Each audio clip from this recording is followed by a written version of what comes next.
I don't want to burn my hands here on this. It may be hot, right? No, back in the day, I picked this up here. I want to say it was 1989 when I rode my bike here to pick this thing up. Bud actually gave me the stock at some point after meeting me for the first time. So, yeah. We set you down when you thought it was stolen? Yeah, see, Bud set me down and told me to wait there because the police were coming to pick me up. And the whole time, he knew my dad and he didn't know me at the time. So I'm like, oh gosh, my dad's going to kill me. But John being as his dad, and John actually introduced me into screw machines, and also made my first on and off valves. So, your first on-off valves? Yeah. For CO2 tanks or for bottom lines? For CO2 tanks, right? For CO2. So back in the day when I was running parts, it'd be like a real, like, I'd watch the war game parts stacking up and going, who's gonna ship those? Who's gonna deliver those? Me. So yeah, just to get a trip down there to walk in the back and take a look, you know. So. Cool. So this is a reversible feed body, and yes. it's stamped with a regular serial number though. It doesn't have any prefixes on the serial number. Yeah. It doesn't have any. Does it have rental engravings on it? No. So not this particular one, but some of them did. Yeah. So, but on this particular gun, what made you think that it was a possible stolen gun? Serial number. Just a serial number? Yeah. I got misled by one of my employees. Oh. So one of the employees saw the serial number and said, "Hey, that's a stolen serial number." But it was several digits off. So but I looking at his face, I know he couldn't do it. I couldn't open a lock with a. No. Yeah. But as far as this one went, as far as the serial numbers on these go, because we'll hear people say that I have sniper number 60 or number 100. But was this particular style before a lot of those? How did the numbering work from one to another? The first one, which I didn't even really have serial numbers on the first ones, but all the way up to number 200 was made at home in my garage, and they were welded feed tubes. And once we moved into a shop and I got out of my garage and we started extruding the bodies, and after that, then we started putting the press in.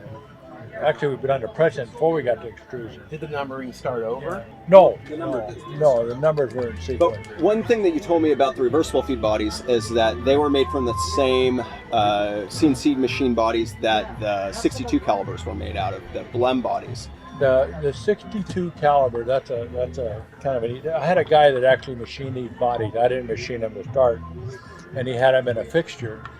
Well, he didn't realize it, but the fixture kept moving on him, and it started moving the feed tube position. So it moved it so far that it wouldn't feed a 68.